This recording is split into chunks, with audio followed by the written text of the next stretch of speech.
In that golden hall, where each glass was worth more than many people's monthly salary, everyone heard the sound of wine pouring out, even before they understood the size of the injustice they were witnessing. The CEO stood still, not out of weakness, but out of a strength that few know. The strength of not stooping to the level of those who try to humiliate you. And the rich boy, who was smiling seconds before, froze when he felt a shadow approaching from behind him. He was the man no one expected to see there. And you? What would you do if someone spilled wine on the love of your life, purposely in front of everyone? The crystal of the glasses clinked softly in the air conditioning of the hall. Polite conversations, restrained laughter. The kind of party where every gesture is measured, every word weighed before it comes out of the mouth. She crossed the room with the posture of someone who built everything herself. CEO, at the age of 42. Negress, successful. The navy blue dress fell perfectly over her shoulders, and her eyes didn't ask for space. They just took up, but there was someone who saw it as a threat. The boy was leaning against the marble bar, glass in hand, smile too easy. 20-somethings, heavy surname, money he never had to earn. He watched her go by, and something inside him twisted. It was not desire. It was that silent anger of someone who never learned to deal with people who shine without asking permission. He looked around. No one paid attention to him. Everyone looked at her. And that, exactly that, is what made him decide. He approached slowly, smile still on his face, as if to greet her. She turned her face, politely, expecting an introduction. But what came was not a handshake. It was the wine. He raised his glass with calculated slowness, and it spilled. Everything, over her head. The dark liquid ran down her hair, down her face, stained her expensive dress.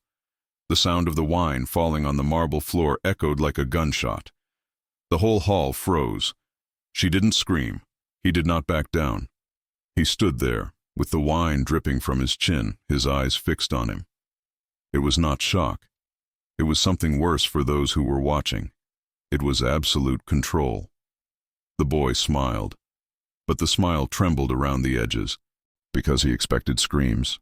I expected confusion. I expected it to break, and it didn't break. The murmurs started low, but grew fast. Someone let out a muffled sigh. Another blurted out, "Oh my God." But no one moved. No one stepped forward to help. He looked around, expecting complicit laughter, waiting for someone to validate what he had just done. No one validated it. And then, something changed in the air. People didn't look at her anymore. They looked behind him. He felt it before he saw it.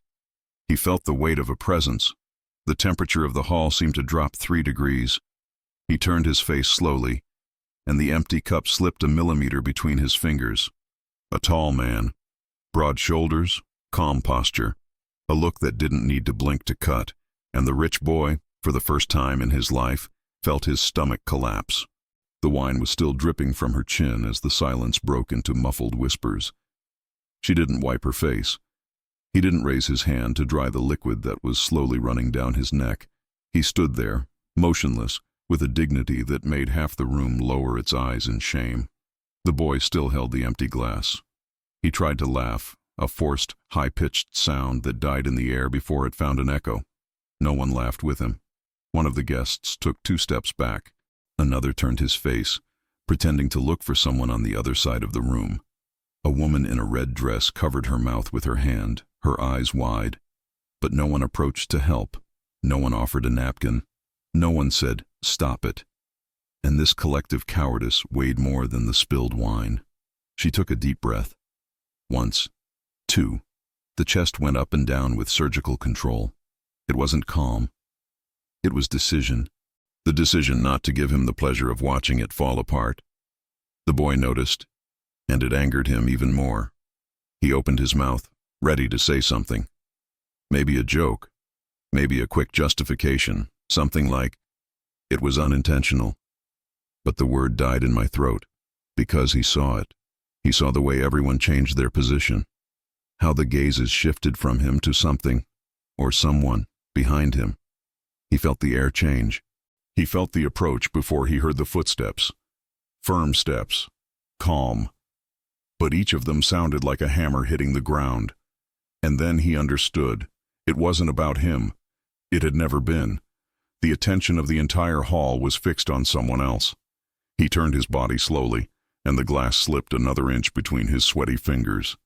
A tall man. Impeccable suit. An upright but relaxed posture. He didn't run. He did not gesticulate. He didn't need to. His presence was enough. The boy felt his stomach contract. Her legs became lighter, as if the floor had disappeared for a second. He tried to swallow, but his throat was dry, because he knew, everyone there knew, that this man wasn't just another guest. It was Michael Jordan, and he was walking directly toward him. The whole room held its breath. The boy wanted to retreat, but his feet did not obey.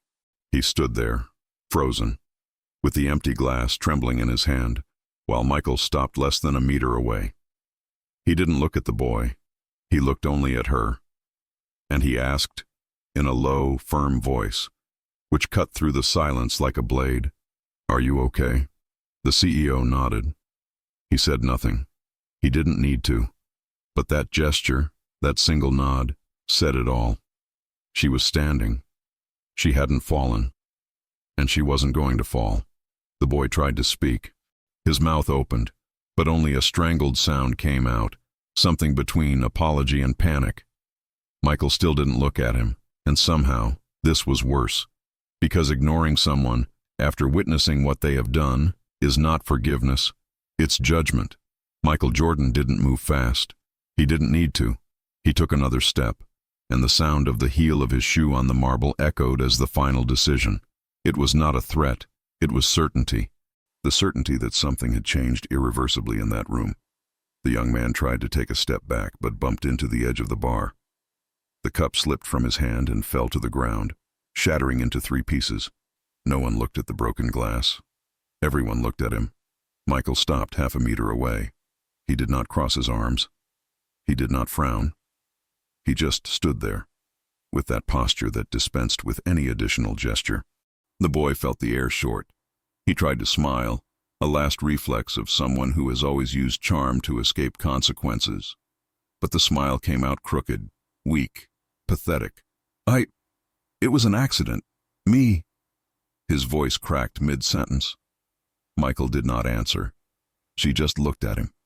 A look that did not judge, because it did not need to judge. I saw everything. The inflated ego, cowardice, the certainty of impunity that the boy carried since he was a child. And at that moment, the boy understood something he had never understood before. He was not untouchable. It had never been. His stomach sank like a stone into deep water. His hands began to tremble. He tried to hide them by stuffing them into his pockets, but the movement was too abrupt, too desperate. Someone in the back of the room coughed. Another guest quietly walked away, as if he didn't want to be associated with what was happening. The CEO was still standing, the wine drying on her face. She didn't clean it. It didn't move. I just watched. And that stillness of hers, cut deeper than any words. Michael finally spoke. The voice came out low, but each word fell like a hammer. Why did you do that? It was not curiosity. It was an invitation. Invitation for the boy to try to justify the unjustifiable. He opened his mouth, closed. It opened again. Not me. It was just a joke. The word joke echoed in the air and died alone, because no one, absolutely no one, believed it. Michael tilted his head slightly to the side. He said nothing. He just waited, and that wait was the cruelest thing he could have done, because it forced the boy to realize that there was no excuse. There was no way out. There was no version of the story where he came out as a victim or as a joker. He was naked, morally naked, in front of everyone. The room was so quiet that you could hear his panting. And then, as if someone had given an invisible signal, 2 security guards appeared on the edges of the hall. They didn't run. They just took a stand, watching, waiting. The boy looked at them. He looked at Michael. He looked at the CEO. And he realized that the only thing that had protected him before, His surname, his money, his social impunity had evaporated. He was alone, and everyone knew it, because some presences don't need to shout to teach a lesson. They just need to exist in the right place at the right time. Michael turned his face away. She didn't look at the boy anymore. He looked only at her, and in that gesture, in that simple diversion of attention, he said everything that needed to be said. "You don't even deserve my look." He took 2 steps towards his wife. His shoulders relaxed. The tension that held the entire hall shifted, but it did not disappear. He just changed his address. She was still standing, with the wine drying on her face, on her hair, on the expensive fabric of her dress. But the posture had not broken, not an inch. Michael stopped in front of her. He didn't. He just asked, in that low voice that only those who are close can hear properly, "Are you okay?" She took a deep breath. Once. 2. And he nodded. "I didn't say, yes. I didn't say, I am." He just waved. Because sometimes, dignity doesn't need words. Michael took the handkerchief out of his jacket pocket. White, clean, folded to perfection, he offered without haste, without drama. She took it, and for the first time since the wine fell, his fingers moved. Slow, controlled. She cleaned her face carefully, as if she didn't want to erase her own strength along with the liquid. The boy, behind them, tried to move. He took half a step to the side, trying to discreetly move away, disappear into the crowd, disappear before the full weight of the situation fell on him. But Michael listened. She heard his shoe scraping on the floor, and without turning his body, without looking back, he raised a hand. It was not a sudden gesture. It was just a raised hand. 5 fingers in the air, absolute calm, and the boy froze as if he had been shocked. The security guards stepped forward. They didn't run. They didn't scream. They just positioned themselves better, closing the exit. The boy swallowed. The throat made a dry, audible sound. Michael lowered his hand and looked back at his wife. "Do you want to get out of here?" She thought for 2 seconds. He looked around. He saw the embarrassed faces. He saw the cowardice stamped on each guest who had just stared. And he said, in a firm voice, "No." 1 word. Short. Definitive. She wasn't going to run away. He wasn't going to hide. I wasn't going to give anyone the pleasure of saying that she left embarrassed. Michael waved. A light, respectful nod, of silent pride. Because he understood exactly what she was doing. She was staying. And by staying, she was saying that the problem was not hers. It was his. The boy tried to speak again. The mouth opened, but only a choked murmur came out. "It was an accident. I swear. I didn't." Michael turned his face away. This time, she looked straight at him. Not angry, not with hatred, with disappointment. And somehow, it was worse than any screaming, because anger passes, hate passes, but disappointment remains. The whole hall saw it. He saw the exact moment when the boy realized that he had crossed a line that had no return. The security guards took another step, and the boy, for the first time in his life, felt real fear. Fear of consequence. Because true protection is not violence. It is presence. It is firmness. It's looking into the eyes of the one you love and asking if they're okay. And then, without haste, turn to the person who caused the pain and make it clear. Michael took a step towards the boy. Not fast, non-threatening, just 1 step. But it was enough to make his blood run cold. The whole room watched. No one blinked. No one dared to move. It was like watching a silent trial, where every second weighed as a sentence. Michael stopped a meter away. He leaned his body slightly forward. He did not invade the space.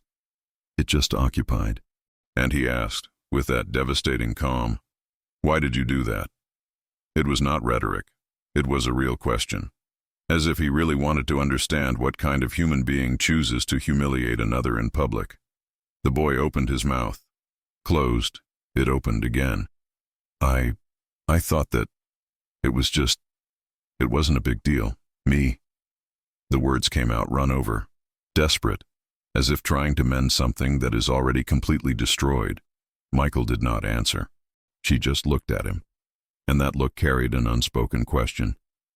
Do you really believe what you're saying? The boy felt his legs soften. He tried to lean on the counter behind him, but his hand slipped. He almost lost his balance. And then, as if the universe had decided it was time, one of the organizers of the event approached, man in gray suit, serious expression. He didn't look at Michael. He looked straight at the boy. Mr. Oliveira. The last name was said with that cold, professional intonation which does not need adjectives. The boy turned his face. He tried to smile. He tried to use the usual charm. Look, sorry, okay? I'll pay for her clothes. You need to get out. The phrase fell like an axe. It was not requested. It was order. The boy blinked. Once, two, as if he didn't understand. What? But my dad sponsors this event. You can't. It can. And I'm asking you to leave. Now. The organizer did not raise his voice. He didn't have to. The two security guards who were on the edges of the hall approached. They didn't run. They just walked. But the intention was clear.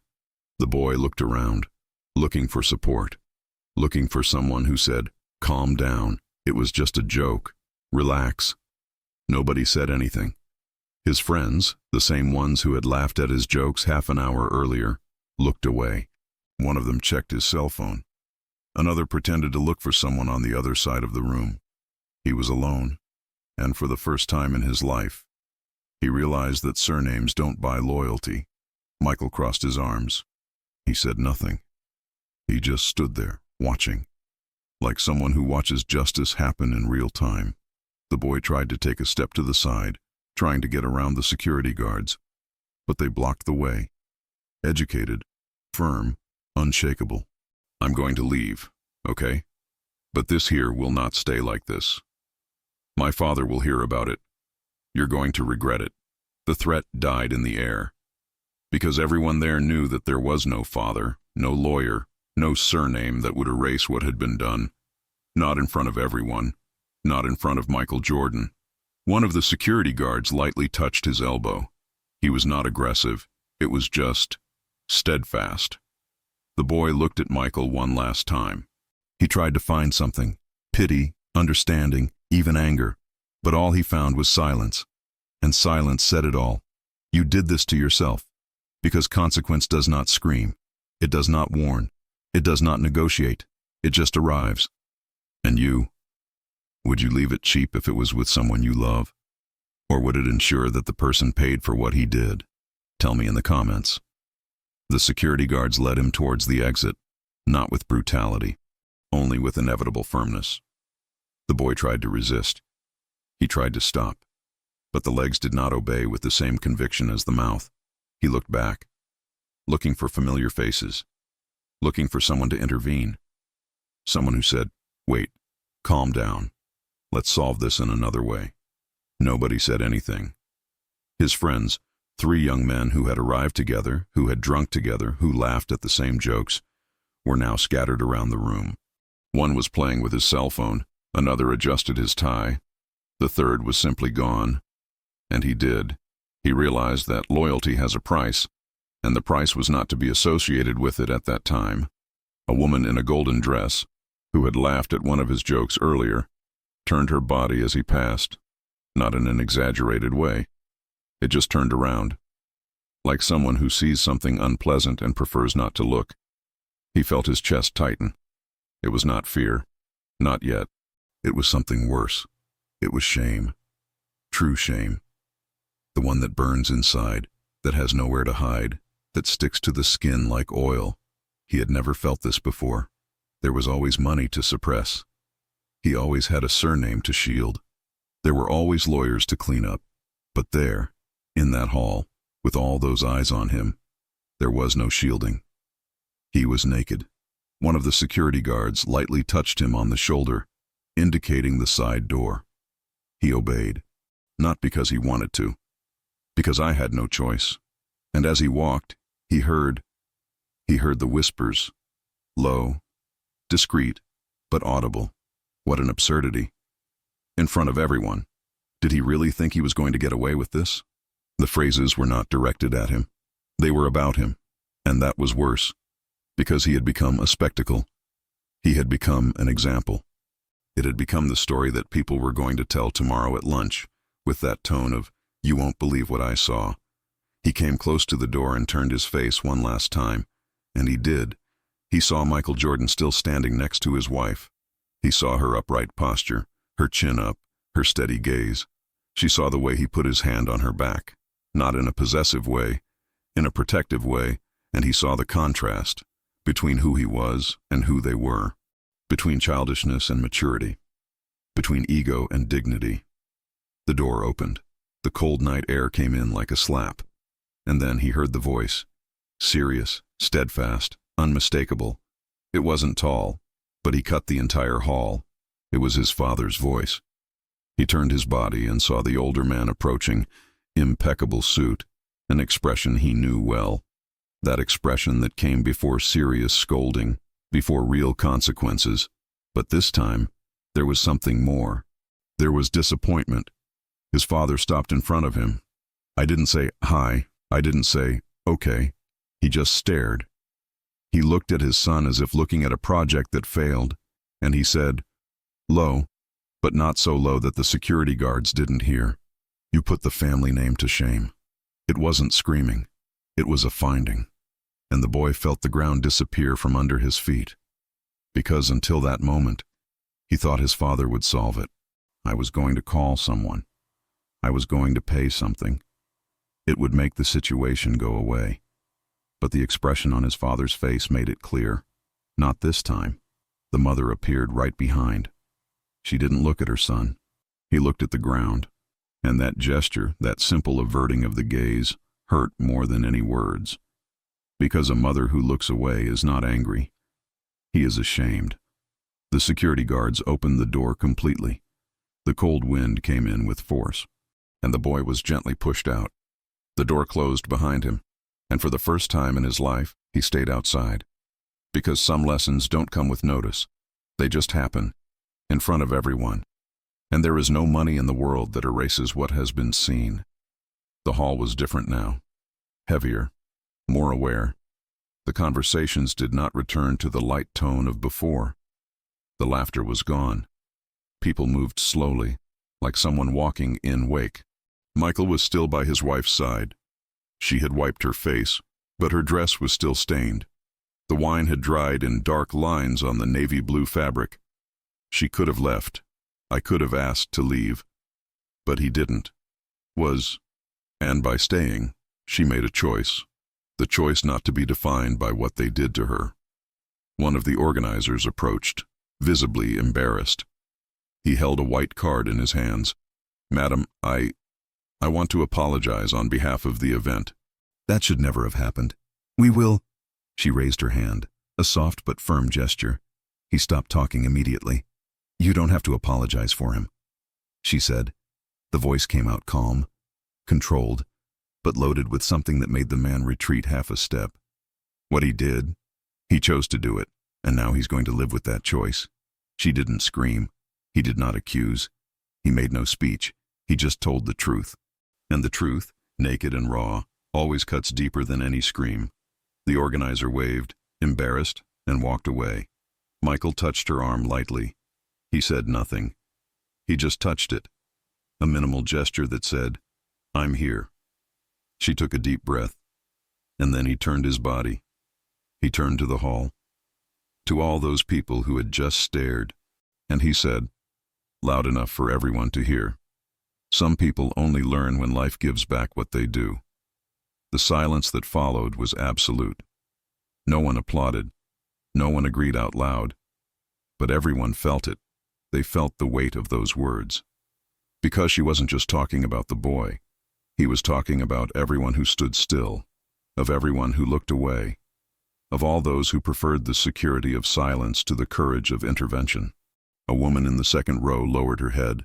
A man in a light suit cleared his throat and looked at his own glass.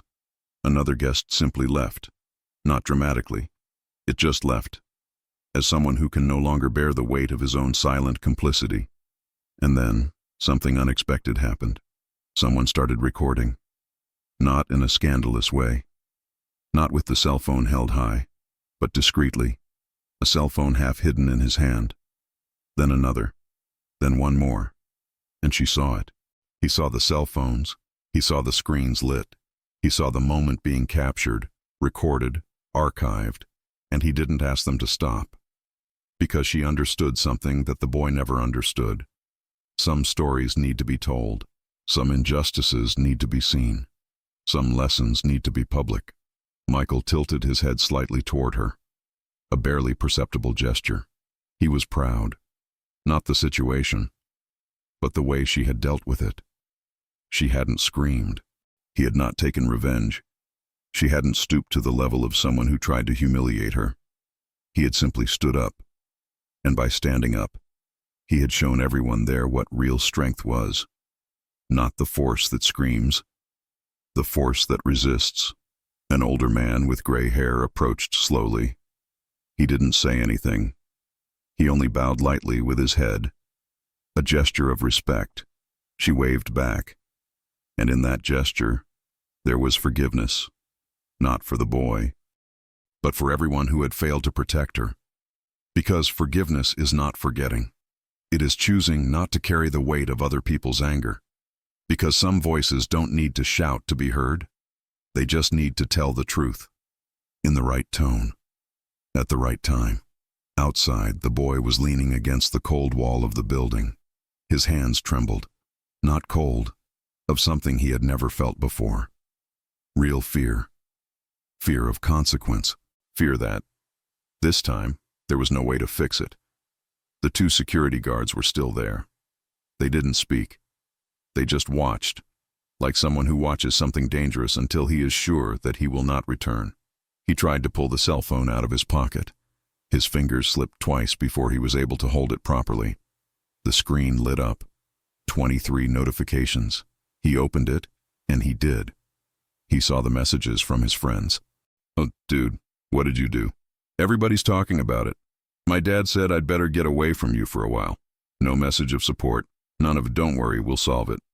Just distance. Immediate distance." He scrolled the screen, and then he saw the first posts. Someone had already posted it. A short video. Shake. Filmed from afar. But you could see it. You could see him pouring the wine. You could see her standing still. You could see Michael approaching. And below, the comments were already starting to grow like fire in dry bush. Yuck. Did he really think he was going to get away with it? That's what happens when you've never heard a no in your life. He felt his stomach turn. It wasn't guilt. Not yet. It was pure panic. Panic that moment, that mistake, that stupid choice would define him forever. And then the door to the hall opened. His father left. Alone. The mother had stayed inside. He walked slowly to where his son was. He stopped 2 meters away. It didn't come close. He just stared. And he said, in a voice that seemed to have aged 10 years, "You know what you did, don't you?" It was not a question. It was a fact. The boy opened his mouth. He tried to say something, anything. But the voice failed. The father sighed. A heavy sigh, loaded with everything that was not being said. "I spent 30 years building this name. 30 years of work, respect, trust." He paused. He looked at the ground. Then he looked back at his son. "And you destroyed all of that in 10 seconds. The boy felt his legs soften. He tried to lean on the wall, but the body went down to the floor. He sat there on the cold concrete with his back against the wall. "Father, No." The word fell like a guillotine. "You will not apologize now. Not with me. You're going to go back inside, and you're going to apologize to her. In front of everyone." The boy widened his eyes. "I can't, Dad. Everyone is—" "Exactly. Everyone is watching, and everyone needs to see you owning up to what you've done." The father took a step back. He crossed his arms. "Either you do it, or you lose everything. The apartment, the car, the allowance, the last name, everything." It was not an empty threat. The tone made that clear. The boy looked at his father. He sought pity. He sought understanding. He didn't find it. He found only firmness. Firmness of those who have already decided that true love sometimes means letting the consequence come. The mother appeared at the door. She didn't say anything. He just stood there, his arms crossed, his face pale, his eyes red. And that silence of hers, that maternal silence, full of disappointment, was the heaviest thing he had ever felt in his life. He stood up slowly. His legs were still shaking. The cell phone vibrated in his pocket. More notifications, more people watching, more people sharing, more people knowing. One of the security guards stepped to the side, making his way to the door. The boy looked at the entrance, to the illuminated hall, to all those people who now saw him differently. And he did. He realized that there was no easy path. There was no way to pretend that nothing had happened. There was no turning back. He took a deep breath. Once, two, three, and walked back inside. Because some doors, when you leave, never open in the same way again. And some lessons are only learned when there is nowhere to run. Michael led his wife down a side hallway, away from the eyes, away from murmuring, far from everything. He took off his jacket and put it on her shoulders, not because she had asked for it, because he knew that sometimes we only realize that we are shaking when someone covers us. She accepted without saying anything. He just pulled the fabric closer to the body. They stayed there for a few seconds, in silence, the kind of silence that doesn't need to be broken. He looked at her. He really looked, not for the stained dress, not for hair that is still damp. He looked her in the eyes. And she said, in that low voice that she knew so well, "You handled it better than anyone in there could." She let out a short laugh. Not joy, of tiredness, of relief. "I had no choice." "It did," he replied. "I could have screamed. I could have reacted. I could have let him see you break." He paused. "But you didn't let him. That's it. That's strength." She took a deep breath. He felt the weight leave his shoulders. Not all the weight, but enough for her to be able to stand up straight again. "He's just a dumb kid," she said, more to herself than to him. "Yes, but now he's a stupid kid who's going to carry this for the rest of his life." She nodded, and for the first time since the wine fell, a small smile touched the corners of her mouth. It was not happiness. It was recognition. Recognition that justice, sometimes, does not need a court. It only needs witnesses. Michael took a clean handkerchief from his pocket and offered it. She picked it up and wiped her neck, where a few drops were still dripping, and then they listened. They heard quick footsteps coming from the hall. The door to the hallway opened. She was one of the organizers. Middle-aged woman, serious but respectful expression. "Madam," she said, bowing slightly, "the board of directors of the event has decided. The boy is permanently banned, not only of this event, but of any future event associated with this organization." She paused.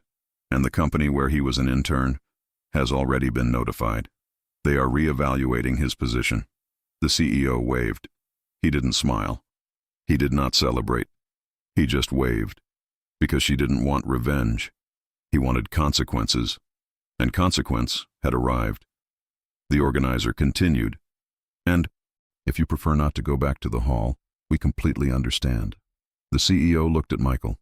He didn't say anything. He just waited, because the decision was hers. She took a deep breath. She straightened her hair. He straightened his posture. And he said, "I'll be back." The organizer blinked, surprised.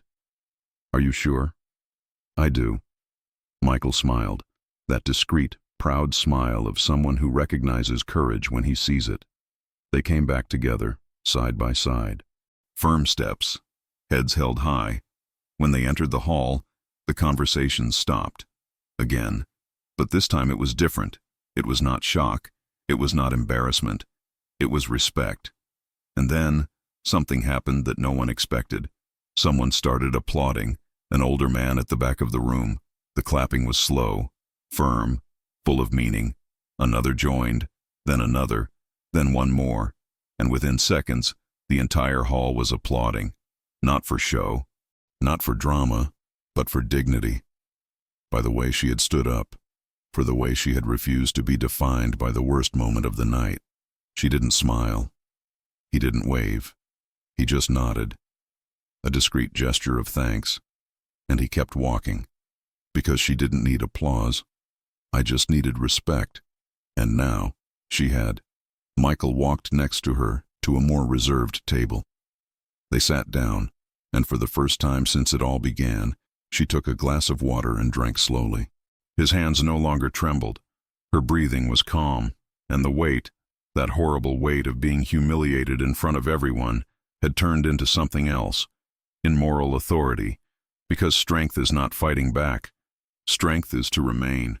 It's not letting anyone define you by what they tried to do to you. It is to transform humiliation into a lesson and leave with your head held high, even when the whole world is watching. 3 weeks later, the story was still circulating, not the way the boy expected, not as a joke, not as forgettable gossip. As a lesson, the videos had spread, not virally and chaotically, but consistently. People shared with captions like, "This is what happens when you think you're above everyone else." His name has become synonymous, not wealth, not of power, of immaturity, of disrespect, of deserved consequence. He missed the stage. He lost his friends. He lost the trust of his parents, not dramatically, silently, the way the really important things get lost. But the CEO, she returned to work the following Monday. New dress, impeccable posture, as if nothing had happened. But something had changed. People looked at her differently now, not with pity, not with condescension, with respect, true respect, the kind that can't be bought, the kind that is won when you show, without words, what you are made of. At the board meeting, one of the older executives, who had always been distant with her, pulled up a chair next to her and said quietly, "I saw what happened, and I wanted you to know.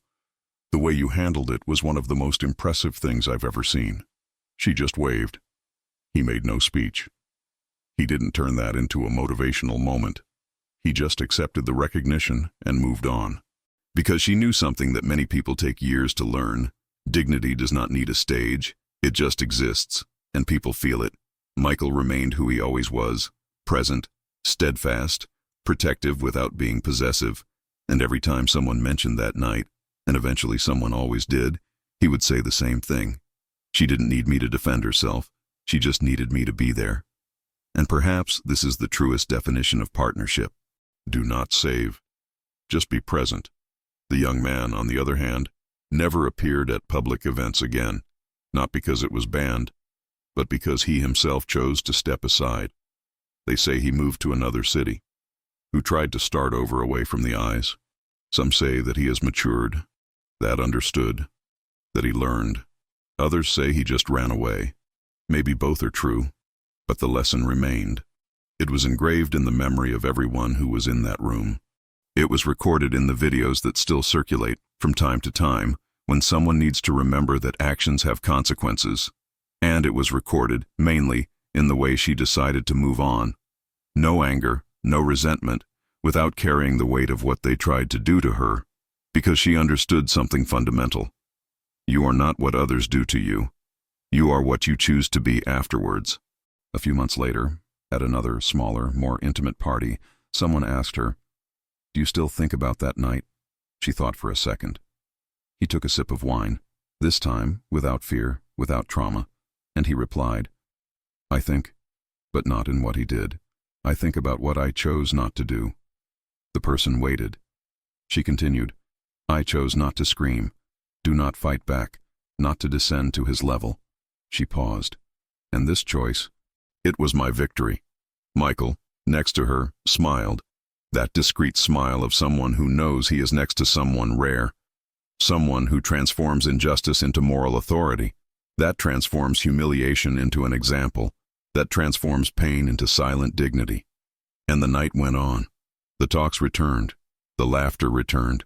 But the lesson remained. Because some stories don't end when they do. They echo. They teach. They transform. And that story, the story of a woman who stood up when they tried to knock her down, will continue to be told, not as a tragedy, as a victory. Because when someone tries to humiliate you in public, sometimes life itself takes care of revealing who really has power and who only pretended to have it. And you, would he have all this calm? Could you maintain your dignity even when everything inside you called for revenge? Tell me in the comments. If this story made you think, if it made you feel something, leave the like, subscribe to the channel, activate the bell so you don't miss the next stories, and share that with someone, because sometimes a story like that is exactly what someone needs to hear today. This is not just entertainment, it is reflection, it's a mirror, it is a lesson, and the more people see, the more people learn. Thanks for watching until the end. See you next time.